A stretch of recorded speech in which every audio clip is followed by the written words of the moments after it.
From the Atlantic coast of France to the gates of Moscow, Adolf Hitler controlled more land than any German leader in history.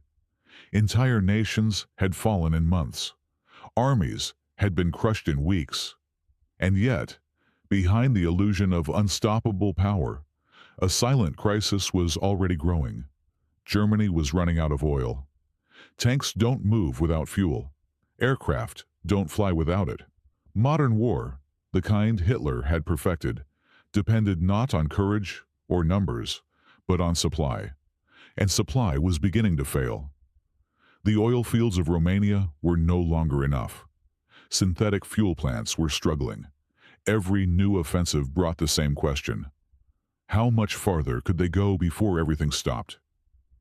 Somewhere far to the south, beyond the endless Soviet plains, lay the answer: the Caucasus, a region of towering mountains and narrow passes. But beneath it, something far more valuable than land: a neft, oil. Vast reserves centered around Baku, one of the richest energy hubs in the world at the time. If Germany could seize it, the war would change overnight. If they failed, the consequences would be just as dramatic. In the summer of 1942, Hitler made his decision. Operation Edelweiss began not as a desperate gamble, but as a bold expansion of victory. German forces surged south, pushing deep into Soviet territory, aiming not just to win battles, but to capture the fuel that would make further conquest possible. And the plan did not end there. Beyond the Caucasus lay Iran, a strategic corridor connecting British supply lines. Beyond Iran, the road opened toward Afghanistan, and potentially even India, a chain reaction that could have shattered Allied control in the Middle East and beyond. For a brief moment in 1942, this was not fantasy. It was a real possibility. German troops climbed the slopes of the Caucasus. They planted their flag on Mount Elbrus, the highest peak in Europe, as if claiming the continent itself. Maps were redrawn, routes were calculated. The next steps were already being imagined. They were closer than most people realize. But history is not only shaped by victories. Sometimes it is defined by the point where an empire reaches too far and begins to break. This is the story of the plan that almost changed the course of the war, and how close Nazi Germany came to a road that could have led all the way to Afghanistan. For all its speed, precision, and shock value, Germany's war machine had one fatal weakness: it was never built to last. From the very beginning, Adolf Hitler was fighting a war of momentum. Blitzkrieg wasn't just a tactic, it was a necessity. Strike fast, overwhelm the enemy, and win before the limits of supply could catch up. Because if the war dragged on, Germany would face a problem it could not solve with strategy alone. It simply didn't have enough oil. Unlike the United States or the Soviet Union, Germany lacked major natural reserves. Before the war, it relied heavily on imports, especially from Romania, whose oil fields at Ploiești became one of the most critical lifelines of the entire Nazi war effort. But even that wasn't enough. To compensate, Germany invested in synthetic fuel production, turning coal into usable fuel through complex chemical processes.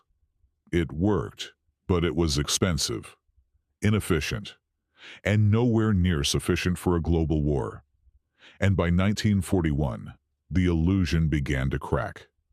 The invasion of the Soviet Union had opened the largest front in history. Thousands of tanks rolled east. Hundreds of thousands of vehicles followed.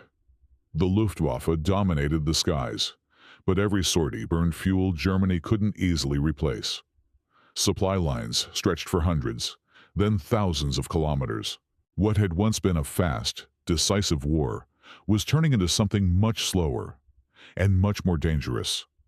Fuel consumption skyrocketed, reserves dropped. Commanders on the ground began to report a problem that Berlin could no longer ignore. They were running out. This wasn't just a logistical inconvenience, it was an existential threat. Without fuel, tanks became useless metal. Aircraft were grounded, Entire offensives could stall before they even began, and Hitler understood this better than anyone. The war would not be won in Moscow. It would be won where the oil was. That realization changed everything. To the south of the Soviet Union lay the Caucasus, a region most Germans had never seen, and few could even locate on a map. But beneath its mountains and valleys were some of the most valuable oil reserves in the world. Fields in places like Maikop, Grozny, and especially Baku powered the Soviet war machine. If Germany could capture them, it wouldn't just weaken the USSR. It would solve its own fuel crisis overnight. It was the ultimate prize. And it was dangerously far away. Reaching the Caucasus meant pushing deeper into Soviet territory than ever before. It meant longer supply lines, harsher terrain, and a level of coordination the German army had never attempted at that scale. But to Hitler, there was no alternative. Continuing the war without securing oil was not just risky. It was impossible. So the objective shifted. No longer was the focus purely on destroying Soviet armies or capturing symbolic cities. Now, the goal was resource warfare. Control the oil, and you control the war. By early 1942, the plan was taking shape. German forces would drive south, break through Soviet defenses, seize the oil fields, and secure a new economic foundation for the Reich. It was ambitious. It was risky. But after the rapid victories of the previous years, it didn't seem unrealistic. In fact, to many in the German high command, it felt inevitable. They had already conquered so much. Why not this? But there was one problem they could not fully measure: distance. The farther they advanced, the more fuel they burned. The more territory they captured, the harder it became to supply it. Every kilometer gained brought them closer to the oil, but also closer to the breaking point. It was a paradox at the heart of the entire operation. To reach the fuel, they had to spend the very resource they were running out of, and still, they moved forward. Because in Hitler's mind, there was no choice left. To win the war, Germany had to go south. In the summer of 1942, the plan moved from maps to reality. Operation Edelweiss was launched as part of a much larger offensive, a massive push into the southern Soviet Union that would split German forces into two directions.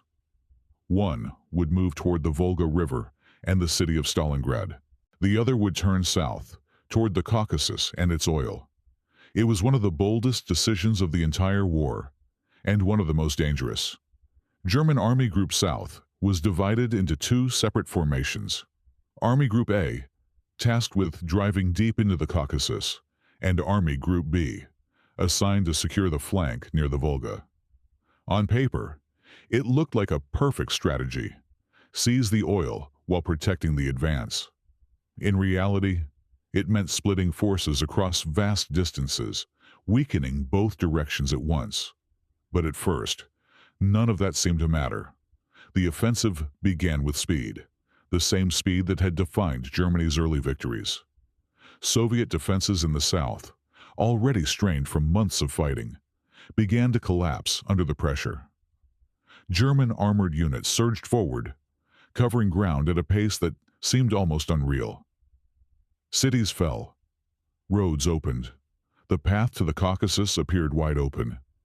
To many German officers, it felt like 1941 all over again. Victory was back on schedule. By August, German forces had reached the foothills of the Caucasus Mountains. It was a moment few had expected to come so quickly. The vast, distant region that had once seemed unreachable was now directly ahead of them. But the deeper they moved, the stranger the war became. The open plains of Ukraine gave way to narrow roads, steep ridges, and unpredictable terrain. Supply convoys struggled to keep up. Vehicles broke down. Fuel consumption increased. What had been a fast-moving war of maneuver was slowly turning into something more complicated and far less predictable. Still, the objectives remained clear. The oil fields. One of the first major targets was Maikop, a key Neftchenoi rayon that German planners hoped to capture intact. But when they arrived, they found something unexpected. The Soviets had already destroyed it. Wells were sabotaged, equipment was burned, infrastructure was rendered useless. The prize that Germany had advanced so far to seize was suddenly worthless. Not permanently, perhaps, but rebuilding it would take time Germany didn't have. It was the first warning sign, but not the last. Undeterred, German forces pushed further south and east, aiming for Grozny and ultimately Baku, the real heart of Soviet oil production. These were the fields that mattered. These were the resources that could change the war. And for a moment it seemed possible. German mountain troops climbed higher into the Caucasus, navigating terrain few armies had ever attempted to fight in. In one of the most symbolic gestures of the campaign, they reached the summit of Mount Elbrus, the highest peak in Europe, and raised the Nazi flag. It was a powerful image, a declaration that Germany had conquered not just nations, but geography itself. But symbols don't win wars.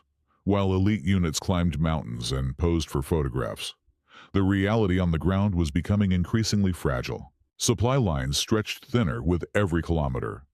Fuel shortages, the very problem the operation was meant to solve, were already beginning to affect movement. Reinforcements were delayed. Coordination between units became harder. And somewhere to the north, another battle was beginning to consume everything. A city on the Volga. A place that would soon change the course of the entire war. But in the Caucasus, in that moment, none of it seemed certain yet. Because despite the cracks, despite the warning signs, despite the distance, they were still advancing. And the oil, the thing they had come for, still lay ahead.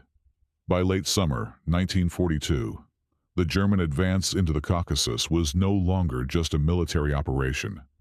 It was the beginning of something much bigger. For Adolf Hitler, the oil fields were never the final objective. They were the key. The first step in unlocking an entirely new theater of war. A southern expansion that could bypass the deadlock in the east and strike directly at the fragile balance of power in the Middle East. Because beyond the Caucasus, the map changed. Mountains gave way to corridors. Front lines turned into supply routes. And instead of Soviet armies, the next opponents would be British influence, colonial networks, and the arteries that kept the Allied war effort alive. At the center of it all was one country, Iran. In 1941, British and Soviet forces had jointly occupied Iran in a move that revealed just how important the region had become. It wasn't about territory. It was about logistics. Iran served as a critical supply route, known as the Persian Corridor, through which American and British aid flowed into the Soviet Union. Trucks, fuel, weapons, food, everything that kept the Red Army fighting passed through this narrow, vulnerable chain. If Germany could break it, the consequences would be immediate. The Soviet Union would lose one of its most important lifelines. British influence in the region would be shaken. And for the first time, German forces would be positioned to project power deep into the Middle East. It was a domino effect waiting to happen. And Hitler saw it clearly. The plan was never officially announced in full detail, but the logic was unmistakable. Secure the Caucasus, capture the oil, stabilize the front, then push south into Iran, disrupting Allied supply lines and opening a path toward even greater strategic prizes. Because beyond Iran, there was something even more valuable: India. At the time, India was still under British control, a cornerstone of the British Empire. Its resources, manpower, and economic strength played a vital role in sustaining the Allied war effort. If that connection were threatened, or even destabilized, the impact could ripple across the entire global conflict. And between Iran and India lay a region that had, until then, remained untouched by the Second World War: Afghanistan. It was not a primary target. Not yet. But geographically, it sat exactly where a southward expansion would naturally lead. a buffer zone, a gateway, a place that, under different circumstances, could have become a battlefield. For the first time in the war, that possibility was no longer theoretical. German forces were closer to this chain reaction than ever before. But there was a problem. Everything depended on speed. The entire strategy assumed that the Caucasus would fall quickly, that the oil fields would be captured and restored, that supply lines could be secured, and that momentum would carry the German army forward into the next phase. There was no room for delay, no margin for prolonged resistance. And yet, delay was exactly what was beginning to happen. The deeper German forces moved into the Caucasus, the more their advance slowed. The terrain was working against them, Soviet resistance was stiffening, and behind them, the long, fragile supply lines were becoming harder and harder to maintain. The vision was still there.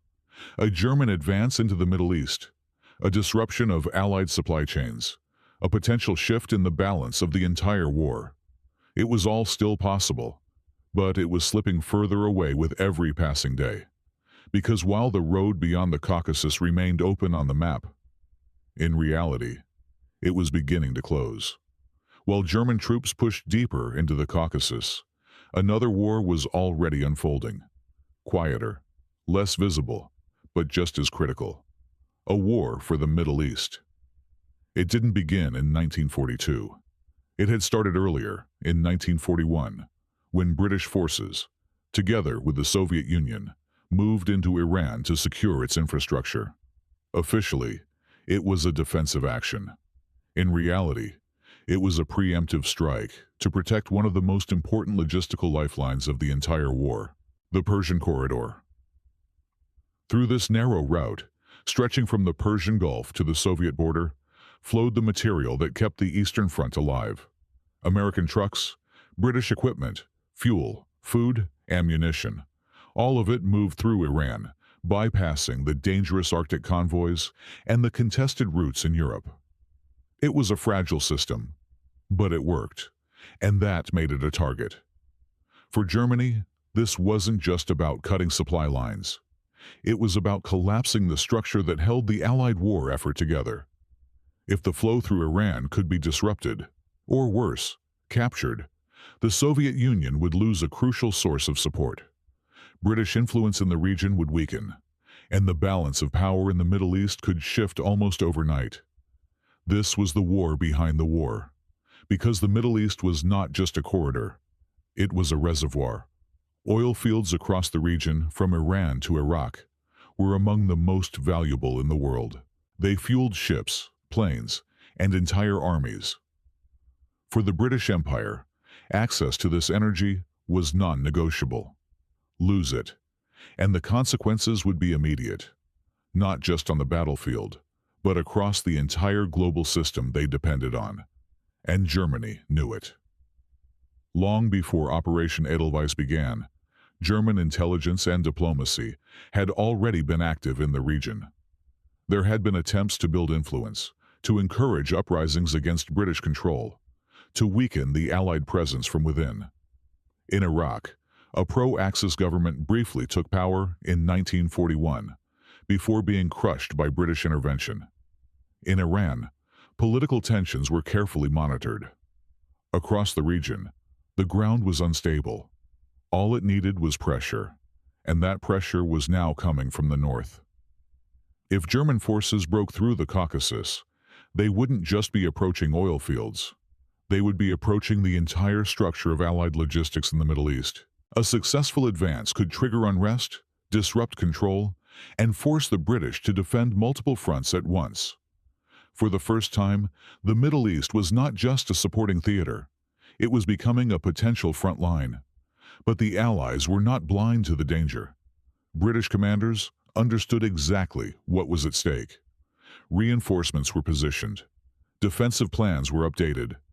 The region was quietly prepared for a scenario that, until recently, had seemed unlikely. A direct German approach from the north. They were watching the Caucasus closely, because everything depended on it. If the Germans succeeded, The war would expand in ways no one had fully planned for. New fronts, new battles, a shift in the global balance that could prolong the conflict, or even change its outcome. But if they failed, then everything that followed, the plans, the ambitions, the vision of expansion into the Middle East, would collapse with them. For now, the outcome was still uncertain. On the map, the German advance still pointed south. The corridor was still within reach. The system was still vulnerable. But time was running out. And far to the north, a battle was beginning that would decide whether any of this would ever happen at all. While German forces pushed toward oil in the south, another objective began to consume everything: a city on the Volga. Battle of Stalingrad was never supposed to define the war.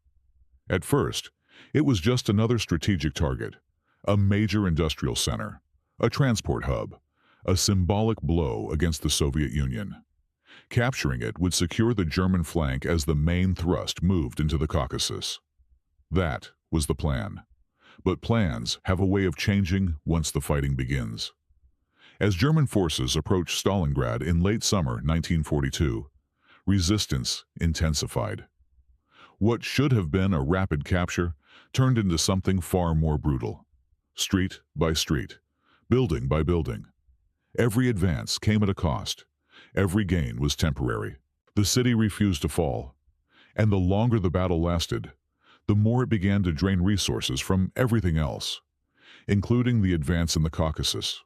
Fuel, ammunition, reinforcements, all of it was being redirected north. The very operation designed to secure oil was now competing for the same limited supply. It was a contradiction that would prove fatal. For Adolf Hitler, Stalingrad became more than strategy. It became personal. The city carried the name of Joseph Stalin, and capturing it was seen as both a military and symbolic victory. Orders became more rigid. Retreat was forbidden. Flexibility disappeared, and with it, so did the ability to adapt. As autumn turned to winter, the situation grew worse. German troops, exhausted from months of fighting, found themselves trapped in a battle they could neither win quickly nor abandon. Supply lines stretched across vast distances were already under strain. Now, they had to sustain a prolonged urban siege under increasingly harsh conditions. Then came the counterattack. In November 1942, Soviet forces launched a massive operation, striking not the heavily defended German front lines, but the weaker flanks held by Allied units. The result was devastating. German forces in Stalingrad were surrounded, encircled, cut off from reliable supply. What had been an offensive became a trap, and everything began to unravel. The consequences reached far beyond the city itself. With so many resources tied up in Stalingrad, the southern advance lost momentum. Reinforcements that could have supported the push toward the Caucasus were now desperately needed elsewhere. Fuel shortages worsened. Coordination broke down. The entire strategic balance shifted. The deeper German forces had gone, the harder it became to sustain them. The distance that once seemed manageable was now a liability. Every kilometer south meant another kilometer of vulnerable supply lines behind them. And those lines were beginning to fail. The irony was impossible to ignore. Germany had launched a campaign to secure oil, to solve its fuel crisis once and for all. But in doing so, it had stretched its resources so thin that fuel shortages were now affecting the operation itself. The closer they moved toward the oil, the less fuel they had to get there. In the Caucasus, the advance slowed. Units that had once moved with speed now struggled to maintain position. Supplies arrived late or not at all. The confidence of early victories began to fade, replaced by uncertainty, and then by doubt. Because for the first time, it was no longer clear whether the plan could succeed. And far to the north, in the ruins of a shattered city, the answer was already taking shape. Stalingrad was not just another battle. It was the point where the entire strategy began to collapse. By early 1943, The illusion of victory in the Caucasus was gone. What had once looked like a bold, unstoppable advance was now turning into a race against time and survival. The encirclement at Battle of Stalingrad had changed everything. It wasn't just a defeat. It was a shock that rippled through the entire German front. An entire army was trapped. Supplies were collapsing. Command decisions became reactive, desperate. And in the Caucasus, the consequences were immediate. German forces were now dangerously exposed. They had pushed deep into hostile territory, far from their supply bases, across terrain that made movement slow and unpredictable. The plan had always depended on momentum, on speed, on constant forward motion. But now, that momentum was gone. And without it, the entire structure began to break. Orders came down: prepare to withdraw, not advance, not regroup, withdraw. For months, German troops had been told that the Caucasus was the key to victory, that the oil fields ahead would secure the future of the war. Now, suddenly they were being told to leave it all behind. The shift was abrupt and dangerous. Retreating from mountains is far more difficult than advancing into them. Roads that once carried supplies south now became narrow escape routes north. Vehicles clogged the paths. Equipment was abandoned. Fuel, the very resource they had come to secure, was now so scarce that units had to decide what to save and what to destroy. Every decision cost something. The weather made everything worse. Winter closed in across the Caucasus, bringing freezing temperatures, snow-covered passes, and conditions that slowed movement to a crawl. Soldiers, who had been fighting for months without proper rest, now faced a new enemy: the environment itself. Frostbite, exhaustion, and confusion spread alongside the retreat, and behind them, the Soviet forces were advancing. The Red Army, having turned the tide at Stalingrad, began pushing forward across the entire front. What had once been a defensive struggle was now an offensive. Pressure mounted from the north, closing in on German positions and threatening to cut off their escape routes. The danger was clear. If the retreat was delayed, even slightly, entire formations could be trapped in the mountains, destroyed. The same fate that had befallen German forces at Stalingrad was now a real possibility in the south. Commanders moved quickly. Units were pulled back in stages, abandoning positions that had taken months to reach. Strategic objectives were erased. Plans for oil fields, for expansion into the Middle East, for everything that had driven the operation forward, all of it was quietly discarded. Survival became the only objective left. And even that was uncertain. Despite the chaos, despite the collapsing lines, the German army managed something remarkable. They avoided total destruction in the Caucasus. Through a combination of rapid decisions, disciplined withdrawals, and sheer urgency, they pulled back before the Soviet advance could fully close around them. But it came at a cost. Equipment was lost, vehicles were destroyed, supplies were abandoned. And perhaps most importantly, the strategic initiative was gone, forever. The offensive that had once promised to reshape the war had ended, not with victory, but with retreat. And with it, the dream of reaching the oil, of pushing beyond the Caucasus, of threatening the Middle East. All of it disappeared into the snow. What remained was a simple, unavoidable truth. They had come close, closer than most people would ever realize, but not close enough. For decades after the war, one question kept coming back. How close were they, really? Not in terms of ambition, not in terms of plans on paper, but in reality, on the ground, in distance, in capability. How close did Nazi Germany come to changing the entire course of the war? At first glance, the answer seems simple. They failed. They never reached Baku. They never captured the oil. They never broke through to the Middle East. But the deeper you look, the more complicated it becomes. Because in 1942, the German advance into the Caucasus was not a symbolic move. It was real. It was fast.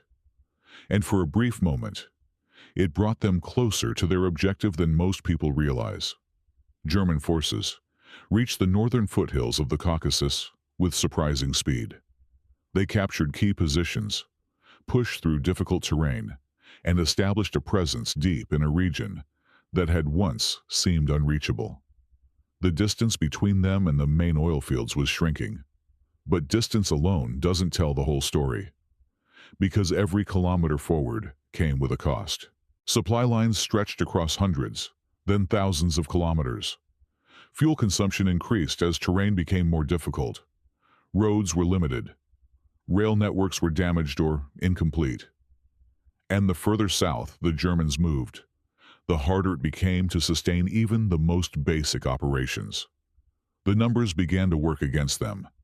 Even if German forces had reached Baku, even if they had captured it intact, holding it would have been an entirely different challenge. The infrastructure would likely have been sabotaged, just as it was in Maikop. Repairs would take time. Protection would require troops. And every supply convoy sent south would have to travel the same, long, vulnerable routes. The oil was never just sitting there, ready to be used. It had to be secured, repaired, transported. And all of that required resources Germany was already running out of. There was another problem, one that was less visible, but just as important: timing. The entire strategy depended on speed. The Caucasus had to fall quickly. The oil fields had to be captured before Soviet forces could destroy them. The advance had to continue before the Allies could react. It was a chain of events where each step depended on the success of the previous one. And that chain was already breaking. The delay at Battle of Stalingrad was more than just a setback. It was a disruption of the entire timeline.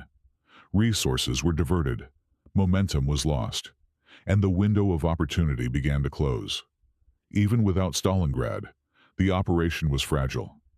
With it, the outcome became almost inevitable. Some historians argue that Germany was never truly close to achieving its goal, that the logistical challenges alone made success unlikely. Others suggest that, under slightly different circumstances, the outcome could have been very different. If the advance had been faster, if the Soviet defenses had collapsed more completely, if Stalingrad had fallen quickly, if the oil fields had been captured intact, if. History is full of these moments. Moments where the difference between success and failure is measured not in years, but in weeks. Not in ideology, but in fuel, distance, and timing. Operation Edelweiss was one of those moments. Germany didn't fail because the idea was impossible. It failed because everything had to go right. And it didn't. The distances were too great, the resources too limited, the resistance too strong, and the timing just slightly off. But that doesn't make the story less important. In fact, it makes it more so. Because for a brief period in 1942, the outcome was not yet decided. The path was there. The plan was in motion. And the consequences, if it had worked, would have reached far beyond the Caucasus. They would have reshaped the Middle East. They might have changed the balance of the entire war. And they could have opened a road that, for the first time, brought Nazi Germany to the edge of a region it never reached: Afghanistan. In all the maps of the Second World War, there is one place that remains untouched. No arrows, no frontier, no battles: Afghanistan. While Europe burned, while North Africa shifted between armies, while the Eastern Front consumed millions, Afghanistan remained outside the war. Not conquered, not invaded, not even directly attacked. At first glance, it seems like an accident of geography. In reality, it was something else, a consequence of failure. Because by 1942, for the first time in the entire war, Afghanistan was no longer completely out of reach. It was not a primary objective, and it was never officially declared as a target, but it existed at the far end of a chain reaction that had already begun. The chain started in the Caucasus. If German forces had secured the oil fields, if they had stabilized their position, the next logical step would have been expansion into Iran, not necessarily through immediate invasion, but through pressure, disruption, and the collapse of Allied control over the region. And from there, the map opened. Beyond Iran lay routes leading east, toward British-controlled India, toward critical supply lines, toward regions that were essential to the global war effort. And between those routes, sitting quietly but strategically placed, was Afghanistan. A buffer, a corridor, a space that, under the right circumstances, could have become something very different, but those circumstances never fully formed. Because everything depended on the success of the earlier stages. Germany needed the oil. It needed stable supply lines. It needed momentum. It needed time. And by early 1943, it had none of those things. The collapse, following Battle of Stalingrad, ended any realistic chance of further southern expansion. The retreat from the Caucasus erased the last forward positions. The strategic initiative passed completely to the Soviet Union. The war was no longer about expansion. It was about survival. In that new reality, distant regions like Afghanistan disappeared from German strategic thinking entirely. There were no resources to spare, no capacity to project power that far, no opportunity to reopen the path that had once seemed possible. And so, Afghanistan remained what it had been at the start of the war. Untouched, but not irrelevant. Because its absence from the conflict tells its own story. It marks the point where ambition met limitation, where a plan that stretched across continents collapsed before it could fully unfold, where a road that once seemed open was quietly erased from the map. History often remembers what happened, the battles that were fought, the cities that were captured, the victories and the defeats. But sometimes, the more interesting story is about what didn't happen, the fronts that never opened, the invasions that never came, the wars that almost reached one more place and stopped just short. Afghanistan was one of those places, not because it was unimportant, but because the war broke before it could get there. History is often told as a series of inevitabilities. Germany invaded. The Allies resisted. The war turned. The outcome was decided. But in 1942, none of that felt inevitable. At that moment, the future was still open, shaped not by what had already happened, but by what was about to. If Operation Edelweiss had succeeded, the consequences would not have been limited to the Eastern Front. Capturing the oil of the Caucasus could have changed the entire economic balance of the war.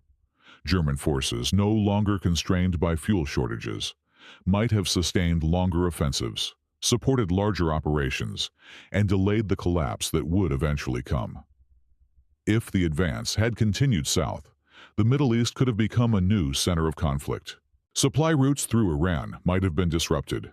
British control in the region could have been weakened. The connection between Allied forces, already stretched across continents, might have fractured under pressure. And beyond that, the ripple effects. India destabilized. Global supply chains disrupted. A longer, more uncertain war. All of it began with a single objective: oil. But none of it happened. Because the plan failed. Not in a single moment, but through a combination of distance, resistance, and timing. The deeper the German army moved, the more fragile its position became. The more it reached for resources, the more it exposed its own limitations. And in the end, that was enough. The war turned. The advance stopped. The road south disappeared. What remains is not just the story of a failed operation. It is the story of how close history came to taking a different path, a path that could have extended the war, reshaped the Middle East, and brought one of the most destructive conflicts in human history to places it never reached. Sometimes, the most important events are the ones that almost happened. And in 1942, Nazi Germany came closer than most people realized to opening a road that could have led far beyond the Caucasus, all the way to Afghanistan.